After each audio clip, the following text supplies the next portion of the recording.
وسلم۔ تمام نوازی بھائیوں سے گزارش ہے کہ درس قرآن کریم ہوگا، قبلہ شاہ صاحب اورنگی ٹون سے تشریف لاتے ہیں، اللہ کا کلام سناتے ہیں، 20 منٹ کا دورانیہ ہوتا ہے، چھٹی کا دن ہے، تمام بھائیوں سے گزارش ضرور شرکت فرمائیں، نور قرآن سے اپنے قلوب و اذہان منور فرمائیں۔ اعوذ باللہ السمیع العلیم من الشیطان الرجیم، اعوذ باللہ السمیع العلیم من الشیطان الرجیم، اعوذ باللہ السمیع العلیم من الشیطان الرجیم، بسم اللہ الرحمن الرحیم، هو اللہ الذی لا الہ الا هو عالم الغیب والشہادة هو الرحمن الرحیم، هو الله الذي لا إله إلا هو الملك القدوس السلام المؤمن المهيمن العزيز الجبار المتكبر، سبحان الله عما يشركون، هو الله الخالق البارئ المصور له الأسماء الحسنى، يسبح له ما في السماوات والأرض وهو العزيز الحكيم۔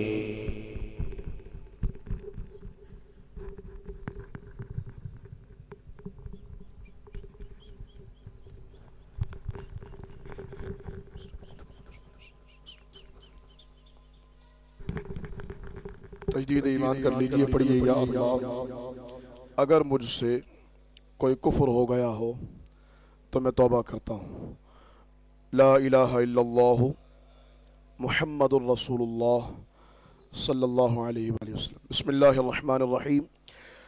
ویسے تو الحمدللہ ہماری سورۃ التوبہ کا درس چل رہا ہے اور 6 آیتیں اس کی ہو چکی ہیں، لیکن موجودہ ملکی صورتحال اور ہمارے لیے قرآن کریم کے واضح احکامات کی روشنی میں ایک ایسی عظیم الشان صورت ہے کہ جو اس سارے حالات کی منظر کشی ایسے کرتی ہے جیسے لگتا ہے کہ قرآن نے انہی حالات کو اور کل جو سارا دن گزرا اور جو کچھ معاملات وقوع پذیر ہوئے، لگتا ہے قرآن انہی کو بیان کر رہا ہے۔ ویسے تو سورۃ التوبہ میں بھی تفصیل بیان ہے، لیکن ظاہر ہے وہ چیدہ چیدہ آیات آتی چلی جائیں گی، لیکن ایک مکمل صورت اس عنوان پر ایسی ہے، اس میں اللہ رب العالمین نے ساری تفصیل کو بیان کیا ہے، اور اس کو سننے کے بعد ایک ایمان والے کا دل اور ایمان والے کا دماغ اپنے رب کی عظمتوں کا مزید معترف ہو جاتا ہے کہ کتنی شان والا میرا رب ہے کہ جو مجھے ایک ایک زندگی کے ایک ایک پہلو اور زندگی کے ایک ایک گوشے میں رہنمائی فراہم کرتا ہے۔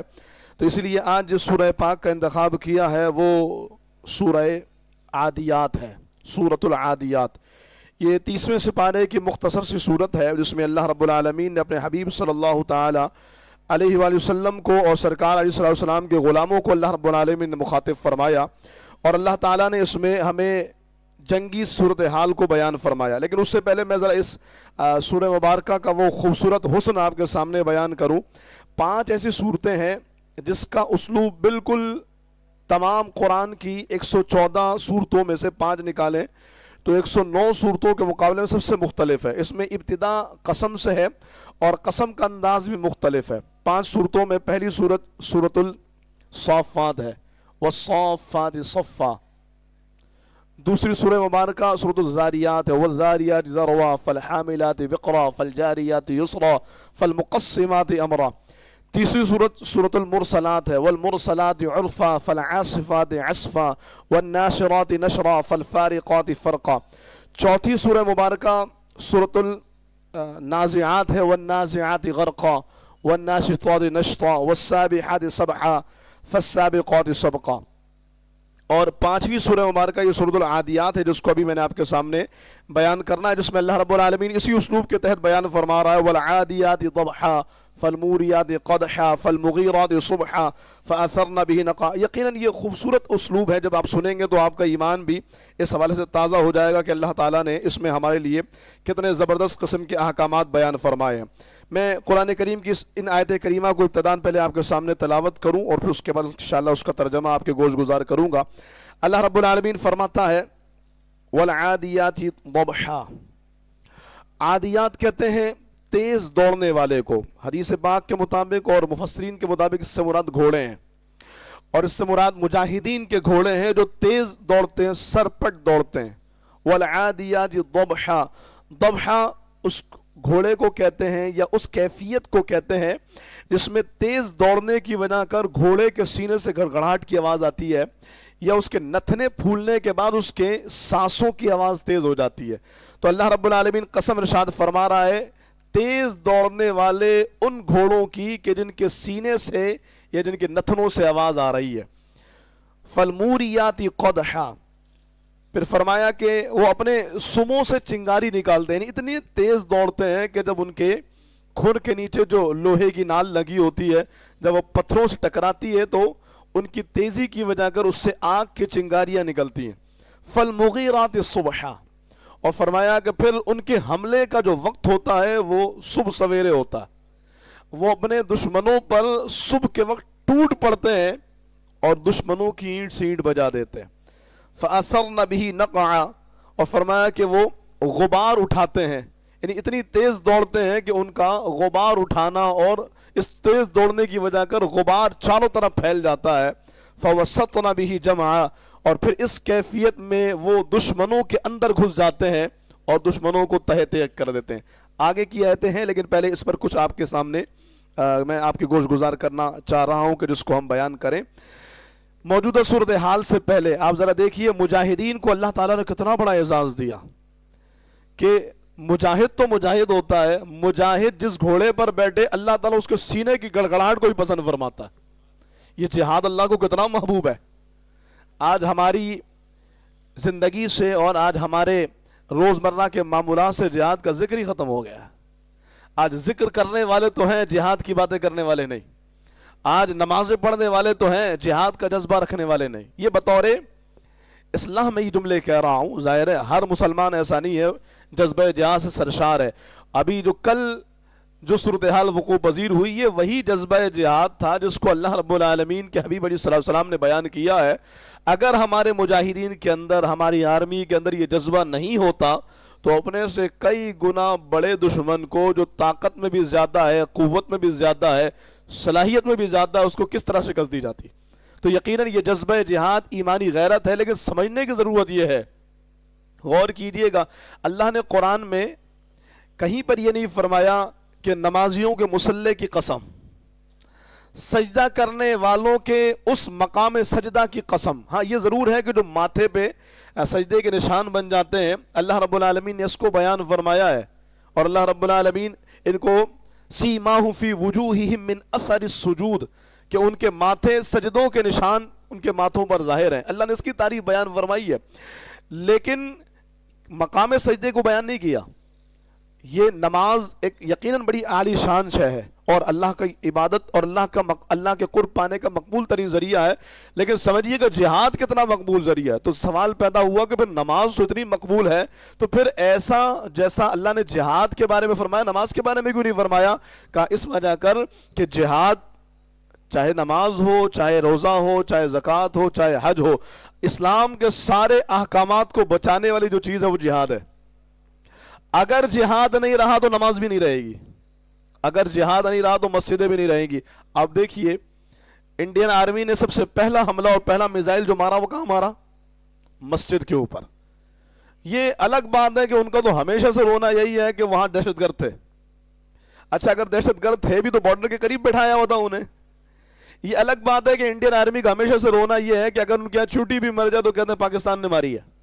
پہلگام واقعہ آپ کے پیش نظر ہے۔ یہ سیاسی گفتگو ہم نہیں کرنا چاہ رہے ان معنوں میں کہ اس میں وقت زیادہ لگ جائے گا۔ ٹو دا پوائنٹ بات کریں تو انڈین آرمی نے مسجد پر حملہ کر کے یہ بتایا کہ انہیں سب سے زیادہ جو مسئلہ ہے وہ دیندار لوگوں سے، کیونکہ جہاد یقیناً ہوتا ہی دیندار لوگوں کے ذریعے۔ ہماری آرمی حافظ عاصم منیر صاحب اور دیگر یقیناً خراج تحسین کے مستحق ہیں، لیکن اصل جو جہاد ہے وہ کون پڑھاتا ہے؟ اصل جو جہاد ہے اس کی تعلیم کون دیتا ہے؟ یہ ہمارے مدارس جن کو وہ شروع سے ٹیررسٹ کہتے آئے، جس کو وہ شروع سے دہشت گرد کہتے آئے، اور آج بھی حملہ اسی مسجد پر کر رہے ہیں، بتا یہ رہے ہیں کہ ان کو جہاد قبول نہیں ہے۔ جہاں سے جہاد کی باتیں ہو وہ قبول نہیں ہے، جہاں سے دین کو پھیلانے کی بات ہو وہ قبول نہیں ہے۔ تو یہ یاد رکھیے گا نماز بہت عالی شان، روزہ بہت عالی شان، زکوٰۃ بہت عالی شان، حج بہت عظیم الشان، لیکن ان سب کی حفاظت کا جو حصار ہے وہ جہاد کے ذریعے۔ اور رسول اللہ صلی اللہ علیہ وسلم فرمایا اللہ تعالیٰ نے اس امت کی جو عزت ہے وہ جہاد میں رکھی ہے۔ اور میں جنت تلواروں کے سائے میں. اللہ رب العالمین اس امت کو عزت دیتا رہے گا جب تک وہ جہاد کرتے رہیں گے. اور آپ دیکھ لیجئے کل کیا ہوا. وہ ٹرمپ جو اس میں تماشائی بنا ہوا تھا وہ آگے کہتا ہے کہ صلح کر لو بھائی اور میز پر آ جاؤ, مذاکرات کر لو. ہم اس پر گفتگو نہیں کر رہے کہ آنا چاہیے تھا یا نہیں آنا چاہیے تھا. ہم یہ کہہ رہے ہیں کہ کبھی ایسا دیکھا ہے آپ نے کہ وہ جو طاقت کے نشے میں دھت ہو اور جس کو غرور بھی ہو اور جس کے ڈرون جب گر رہے ہو تو اس میں چٹ اسرائیل کی نکل رہی ہو, جس کے طیارے امریکہ کی طرف, یعنی پاکستان اور انڈیا کی جنگ لگی ہوئی ہے اور امریکہ انڈیا سے دفاعی معاہدہ کر رہا ہے, اس کے بعد بھی ہماری قوم کو سمجھ میں نہ آئے وہ فرمان الکفر ملت واحدہ, کفر ایک ملت ہے. وہ جب بھی مسلمانوں کے خلاف ہوتے متحد ہو جاتے ہیں. عیسائیوں اور یہودیوں میں ازلی دشمنی ہے ہمیشہ سے, لیکن مسلمانوں کے خلاف متحد ہیں. ہندو اور یہودی میں کوئی ملاپ ہے ہی نہیں, کیونکہ ہندو یہ بت پرست ہے, یہودی اہل کتاب ہے اگرچہ وہ اہل کتاب اب رہا بھی نہیں. عیسائی اہل کتاب ہونے کا دعوے دار, نبی کو مانتا ہے. ہندو تو نبی کو مانتا ہی نہیں, اس کے باوجود ان کا اتحاد دیکھیے. جب ہی اللہ نے فرمایا یا ایھا الذین آمنوا لا تتخذوا اليہود والنصارى اولیاء, یہود و نصارہ کو دوست نہ بناؤ, بعضهم اولیاء بعض, یہ ایک دوسرے کے دوست تو ہیں لیکن تمہارے دوست نہیں ہیں. تو اس معاملے کو سمجھیے گا, اس حقیقت کو اگر آپ بغور دیکھیے تو آپ کو پتہ لگے گا کہ وہ جو اسرائیلی ڈرون گر رہے ہیں, وہ جو امریکہ کا معاہدہ ہے, یہی تو وجہ ہم سمجھاتے رہے کہ بھائی یہودیوں کا بائیکاٹ کرو, یہ تم سے پیسہ لے کر کے خود کو مضبوط کر رہے ہیں. اس قوم کو سمجھ میں نہیں آیا, اللہ کرے اب سمجھ میں آ جائے کہ جب وہ اسرائیل کو دی گئی رقم اب وہ ڈرون کی صورت میں پاکستان بھی گر رہی ہے. اور ابھی جو ڈرون آیا ہے, اللہ نہ کرے خاکم بدان کوئی میزائل بھی آ سکتا ہے, کوئی اور صورتحال بھی ہو سکتی ہے. پھر میں ان لوگوں کو بھی کہنا چاہوں گا کہ جو جنگ کے لیے بڑی دلچسپی رکھتے ہیں, جنگ مذاق نہیں ہوتی, جنگ نسلیں تباہ کر دیتی ہے, جنگ سب کچھ ختم کر دے. جو بھی کہہ رہے ہیں یار معاہدہ نہیں کرنا چاہیے تھا, ٹکا کے جواب دینا چاہیے تھا, بالکل جواب ملے گا. میں نے آج وہ حدیثیں نکالی جس میں رسول اللہ صلی اللہ تعالی علیہ وآلہ وسلم نے اس جواب کو بیان فرمایا ہے کہ کس انداز سے کافروں کا جواب دیا جائے گا. جناب ابو ہریرہ فرماتے ہیں حضور نے ایک غزوے کے بارے میں فرمایا ہے, وہ ایسا عظیم الشان غزوہ ہے کہ اگر میں اس وقت زندہ رہا تو میں ضرور اس غزوے میں شریک ہوں گا, یہاں تک کہ اپنا مال جو پرانا اور نیا ہے سب بیچ دوں گا, لیکن میں اس غزوے سے دور نہیں جاؤں گا اور اس غزوے میں اپنا حصہ ضرور شامل کروں گا.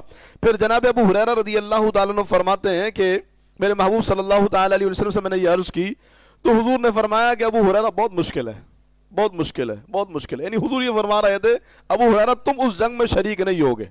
تو وہ ایک جنگ تو ہونے والی جس کے بارے میں وہ حدیث پاک رسول اللہ صلی اللہ علیہ وسلم نے فرمایا کہ ضرور تمہارا ایک لشکر ہندوستان سے جنگ کرے گا, ہندوستان سے لڑائی کرے گا, اللہ ان مجاہدین کو فتح عطا کرے گا حتیٰ کہ وہ ان ہندوؤں کے بادشاہوں کو بیڑیوں میں جکڑ کر لائیں گے اور اللہ ان مجاہدین کی مغفرت کر دے گا. پھر جب مسلمان واپس آئیں گے تو جناب عیسیٰ ابن مریم شام میں آ چکے ہوں گے. ابو ہریرہ نے کہا اگر میں ہوتا تو میں اپنا سارا مال بیچ کر کے اس جنگ میں ضرور شریک ہوتا. تو یہ تو طے ہے کہ ان دی اینڈ یہی ہونا ہے. لیکن ابھی یہ کہنا کہ مذاکرات کی میز پر کیوں آ گئے, یہ بتایا جا رہا ہے جناب والا آپ جو یہودیوں کا بائیکاٹ نہیں کر رہے, یہ مال وہاں تک پہنچ کر پھر آپ کے گھر پر ہی آ رہا ہے اور یہ ہمارے اپنے گھر کو ہی آگ لگانے کے مترادف ہے. تو میں یہ عرض کروں کہ قرآن ان مجاہدین کے گھوڑوں کی قسم ارشاد فرماتا ہے, بولیے ذرا سبحان اللہ, کتنے مبارک ہیں وہ گھوڑے جن پر اللہ کا مجاہد سوار ہوتا ہے. تو پھر مجھے کہنے دیجئے جب وہ گھوڑے مبارک ہیں جس پر مجاہد سوار ہوتا ہے تو وہ ٹینک کتنا مبارک ہوگا جس پر مجاہد سوار ہوتا ہے, وہ زرار کتنا مبارک ہوگا, وہ الخالد کتنا مبارک ہوگا جس پر ایک مجاہد سوار ہو کر کے مورچہ بند ہو کر دشمن کے دانت کھٹے کرتا ہے. یقیناً جب اس کی قسم ارشاد فرمائی گی. اور اللہ کے قرآن کا اسلوب دیکھیے, اللہ نے گھوڑے نہیں فرمائے, یہ تو مفسرین فرماتے سے مراد گھوڑے ہیں.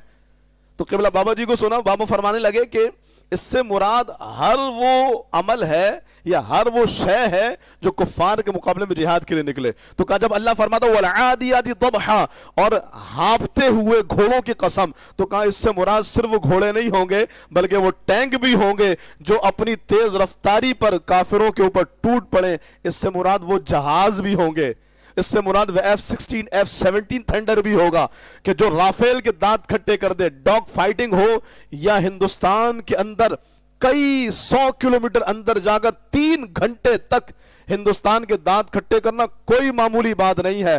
ہماری پاک آرمی ہمارا فخر ہے. اللہ پاک اسے سلامت رکھے اور اللہ انہی لوگوں میں ہمارے اپنی نسلوں کو ہمیں شامل فرما کر اللہ ہمیں بھی اس جہاد کا حصہ بنائے جس کی بشارت رسول اللہ نے بیان فرمائی ہے. تو جب رسول اللہ صلی اللہ علیہ وسلم کے قرآن نے اللہ کے قرآن نے جب اس مجاہد کی تعریف کی, اس مجاہد کے گھوڑے کی تعریف کی, تو فرمایا صرف یہ گھوڑے کی تعریف نہیں ہے, پھر یہ ابدالی کی تعریف بھی ہے, پھر یہ غزنوی کی تعریف بھی ہے, پھر یہ فتح کی تعریف ہے. وہ جو میزائل ہے, یہ غزنوی کا انتظار کر رہے تھے, فتح میزائل پہنچ گیا. پھر وہ حطف کی تعریف بھی ہے, وہ شاہین کی تعریف بھی ہے, وہ بابر کی تعریف بھی ہے, وہ رات کی تعریف بھی ہے. اور اگلا جملہ دیکھیے, اللہ فرماتا ہے فالموریات قدحا, جب وہ گھوڑے چلے نا تو ان کے نال سے آگ کی چنگاری نکلتی ہے. پھر میں نے کہا گھوڑے کا ذکر نہیں, یہ تو اجماع ہے کہ گھوڑا ہے, ورنہ یہاں پر کہے جب وہ جہاز نکلتے ہیں تو ان میں آگ کی چنگاریاں نکلتی ہیں, اور ان آگ کی چنگاریوں کی بھی اللہ قسم ارشاد فرما رہا.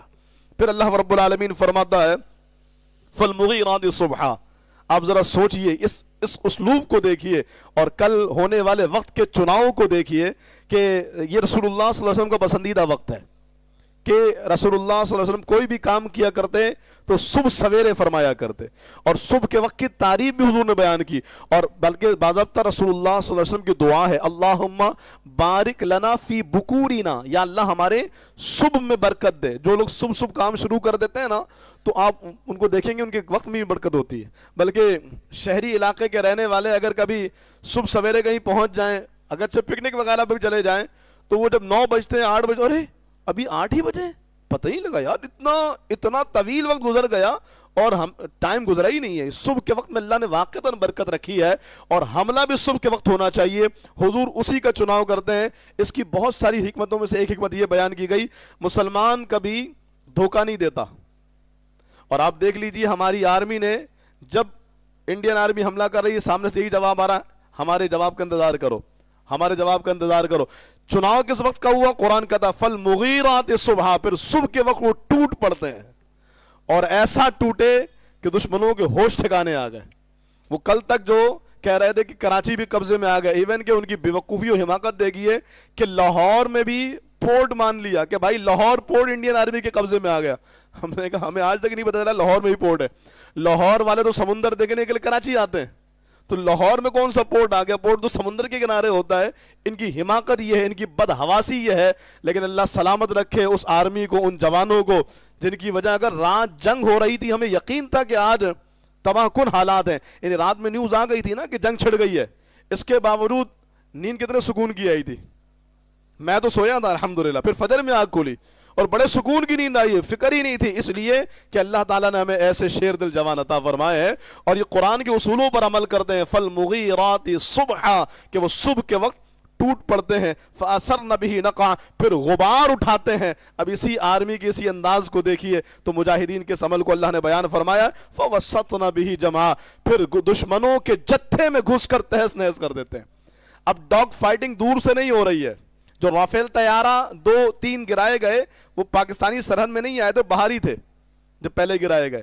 لیکن یہ تو پاکستانی طیارہ اور پاکستانی شیر دل جوان اس تمام تر سرحد کے اندر گھس گئے, اور کئی کلومیٹر اندر تک جانے کے بعد ان کے دانت کھٹے کیے, ان کے ایٹمی تنصیبات پر حملے ہوئے ہیں, اور دنیا نے دیکھا اللہ تعالیٰ نے کیسی عزتوں سے نوازا. یہ قرآن کہتا ہے فوسطن به جمعا.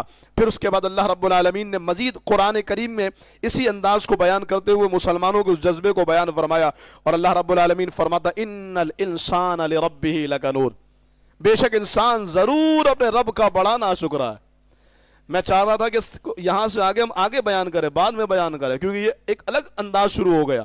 پہلے مجاہدین کے انداز کو اللہ نے بیان کیا, اس کے باوجود انسان ناشکرا ہے. ابھی چند دن تک ہم باتیں کریں گے, پھر جہاد کے قصے بھی ختم, جہاد کی باتیں بھی ختم, مجاہدین کی تعریف بھی ختم, پھر وہی پاک آرمی کو گالیاں, پھر وہی جوانوں کے خلاف بکواس, اور پھر وہی ایک محاذ گرم ہو جائے گا. بلکہ بعض لوگ تو اس دوران بھی اس عمل میں پڑے رہے. یہ یاد رکھیے پاک آرمی کا یہ عمل جذبہ جہاد ہے, اور ہم جو اس کی تعریف کر رہے ہیں اسی جہاد کی وجہ کر رہے ہیں, جو جہاد میرے محبوب نے فرمایا قیامت تک امت میں جاری رہے گا. تو جب کبھی مجاہدین نے عالم اسلام کی بقا کے لیے جہاد کا پرچم اٹھایا ہے, اللہ نے عزتوں سے نوازا ہے. بس یہ ذہن بنا لیجئے کہ اللہ تعالیٰ جب کبھی ہمیں موقع دے, ہم اپنے بازوؤں کی قوت کے ساتھ میدان جہاد میں اتریں انشاءاللہ.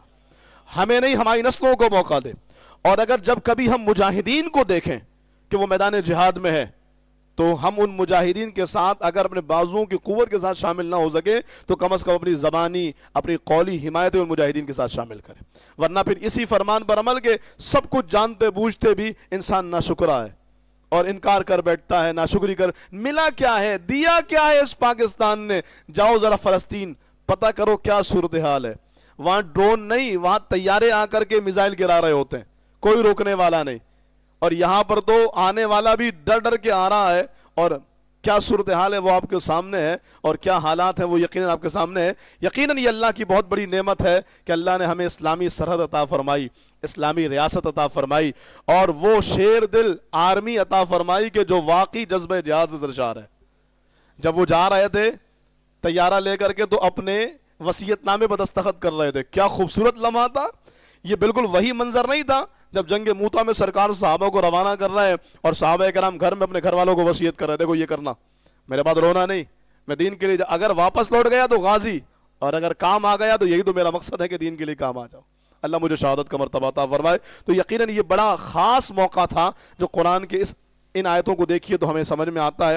مزید آگے آیتیں اگلے درسوں میں بیان کریں گے، ورنہ سورۃ توبہ کا درس تو چل رہا ہے۔ بس آپ سے گزارش یہ ہے کہ ہفتہ واری درس رکھنے کی وجہ یہ تھی کہ ہمارے ہاں لوگ ہفتے کو یعنی سیٹرڈے نائٹ رات بھر جاگتے ہیں تو صبح اتوار ہوتی ہے، پھر آسانی سے لوگ جاگ سکتے ہیں، درس میں بھی آ جائیں، اس لیے درس رکھا تھا، اور آپ لوگوں کے کہنے پر اور آپ لوگوں کے اصرار پر یہ رکھا تھا۔ میں تو دور سے اب تک آ رہا ہوں، میرا ایک بھی ناغہ نہیں ہے، لیکن آپ میں ایک تعداد ایسی، آپ سے بڑا ظاہر ہے وہ جو مجھے سن رہے ہیں، لائیو سنیں گے بعد میں سنیں گے، ایک تعداد ایسی ہے جو اب یہاں پر موجود نہیں، اگرچہ ابھی بھی ماشاءاللہ اچھی تعداد موجود ہے، لیکن وہ تعداد جو پہلے نظر آ رہی تھی وہ اب موجود نہیں ہے، اور یہ اس بات یہ المیہ ہے کہ ہم خود اپنے وعدے کے پکے نہیں ہیں، اپنی بات کے پکے نہیں ہیں۔ آج تو جشن منانے کا دن تھا، آج تو خوشی کا دن تھا، ہمیں تو لگ رہا تھا مسجد بھری ہونی چاہیے۔ بخاری مسجد نے کل تمام نمازوں میں الحمدللہ یوں کہہ لیجئے کہ اس خوشی میں لنگر تقسیم کیا ہے کہ پاک آرمی نے دشمن کے دانت کھٹے کر دیے، تو یہ ہمارا کم از کم اس خوشی میں تہجد کی نماز باجماعت پڑھیں، درس قرآن میں شرکت کریں۔ تو آپ سے گزارش ہے اس دعوت کو عام بھی کیجیے کہ یار فجر میں درس قرآن ہوتا ہے، 20 منٹ کا شرکت کرو، اور ہم کوشش یہ کرتے ہیں کہ آپ کے سامنے وہ روایتی اور سطحی گفتگو نہ ہو بلکہ ٹو دا پوائنٹ، حالات حاضرہ کے مطابق قرآن و حدیث کی جو ہماری رہنمائی ہے وہ آپ کے سامنے بیان کریں۔ اللہ رب العالمین ہمیں جو سنا عمل کرنے کی توفیق عطا فرمائے، اللہ تعالیٰ مجاہدین اسلام کو غالب فرمائے، اللہ میرے پاک وطن پاکستان کی حفاظت فرمائے، اللہ فلسطینیوں کو یہودیوں کے چنگل سے اور یہودیوں کے شر و فساد سے نجات عطا فرمائے، جو قید و بند میں ہے عزت والی رہائی عطا فرمائے، جو بیچارے بھوکے ہیں فاقوں میں ہیں اللہ ان کے لیے غیب سے اسباب پیدا فرما، ہمارے لیے جو تو نے آزاد ملک عطا فرمایا ہے ہمیں اس نعمت کی قدر کرتے ہوئے کھل کر تیری عبادت کرنے، تیرا شکر ادا کرنے اور ہر محاذ پر اپنے مجاہدین کا ساتھ دینے کی توفیق عطا فرما، آمین بجاہ النبی الامین وما علی الا البلاغ المبین۔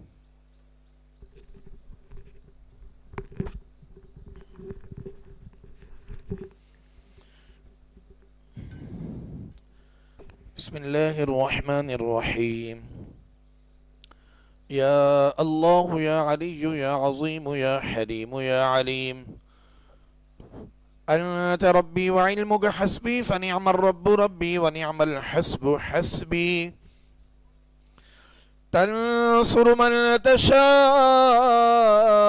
وأنت العزيز الرحيم نسألك العصمة في الحركات والسكنات والكلمات والإرادات والخطرات من الظنون والشكوك والأوهام الساترة للقلوب عن مطالعة الغيوب فقد ابتلي المؤمنون وزلزلوا زلزالا شديدا وإذ يقول المنافقون والذين في قلوبهم مرض ما وعدنا الله ورسوله إلا غرورا فثبتنا وانصرنا وسخر لنا هذا البحر كما سخرت البحر لموسى عليه السلام وسخرت النار لإبراهيم عليه السلام وسخرت الجبال والحديد لداود عليه السلام وسخرت الريح والشياطين والجن لسليمان عليه السلام وسخر لنا كل بحر ولك في الأرض والسماء والملك والملكوت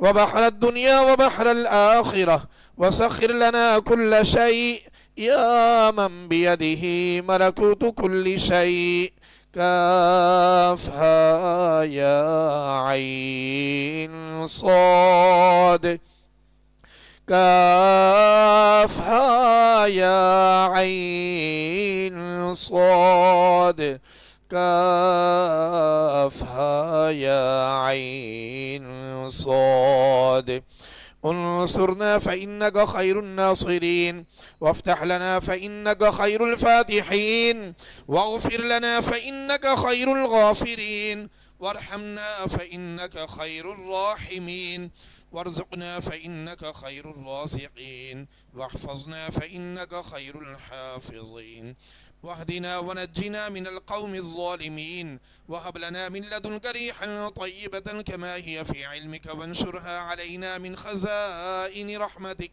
واحملنا بها حمل الكرامة مع السلامة والعافية في الدين والدنيا والآخرة إنك على كل شيء قدير. اللهم يسر لنا أمورنا مع الراحة لقلوبنا وأبداننا والسلامة والعافية في ديننا ودنيانا وكن صاحبنا في سفرنا وخليفة في أهلنا واطمس على وجوه أعدائنا وامسخهم على مكانتهم فلا يستطيعون المضي ولا المجيء إلينا ولو نشاء لطمسنا على أعينهم فاستبقوا الصراط فأنى يبصرون ولو نشاء لمسخناهم على مكانتهم فما استطاعوا مضيا ولا يرجعون. ياسين والقرآن الحكيم إنك لمن المرسلين على صراط مستقيم تنزيل العزيز الرحيم لتنذر قوما ما أنذر آباؤهم فهم غافلون لقد حق القول على أكثرهم فهم لا يؤمنون إنا جعلنا في أعناقهم أغلالا فهي إلى الأذقان فهم مقمحون وجعلنا من بين أيديهم سدا ومن خلفهم سدا فأغشيناهم فهم لا يبصرون. شاهت الوجوه شاهت الوجوه شاهت الوجوه وعنت الوجوه للحي القيوم وقد خاب من حمل ظلما. طاسين طاسين ميم حاميم عين سين قاف مرج البحرين يلتقيان بينهما برزخ لا يبغيان. حاميم حاميم حاميم حاميم حاميم حاميم حاميم حم الأمر وجاء النصر فعلينا لا ينصرون. حاميم تنزيل الكتاب من الله العزيز العليم غافر الذنب وقابل التوب شديد العقاب ذي الطول لا إله إلا هو إليه المصير. بسم الله بابنا تبارك حيطاننا ياسين سقفنا كافها يا عين صاد كفايتنا. حاميم عين سين قاف حمايتنا فسيكفيكهم الله وهو السميع العليم. ستر العرش مسبول علينا وعين الله ناظرة إلينا بحول الله لا يقدر علينا والله من ورائهم محيط بل هو قرآن مجيد في لوح محفوظ فالله خير حافظا وهو أرحم الراحمين. إن وليي الله الذي نزل الكتاب وهو يتولى الصالحين. حسبي الله لا إله إلا هو عليه توكلت وهو رب العرش العظيم. بسم الله الذي لا يضر مع اسمه شيء في الأرض ولا في السماء وهو السميع العليم. ولا حول ولا قوة إلا بالله العلي العظيم. وصلى الله تعالى على خير خلقه سيدنا وحبيبنا ومولانا محمد وعلى آله وأصحابه أجمعين. برحمتك يا أرحم الراحمين.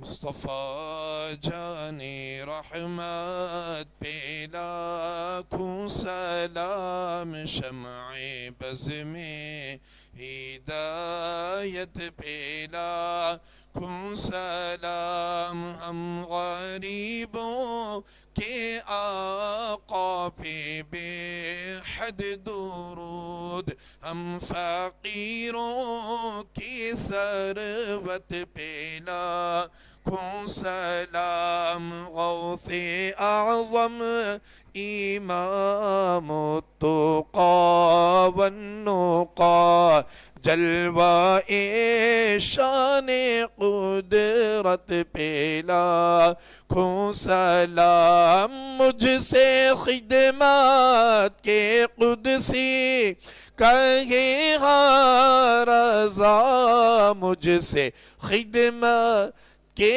قدسی کہے ہاں رضا، مصطفیٰ جان رحمت پہ لاکھوں سلام، شمع بز میں ہدایت پہ لاکھوں سلام، وصلی اللہ تعالی علی خیر خلقہ سیدنا وحبیبنا ومولانا محمد وعلى آله وأصحابه أجمعين برحمتك يا أرحم الراحمين.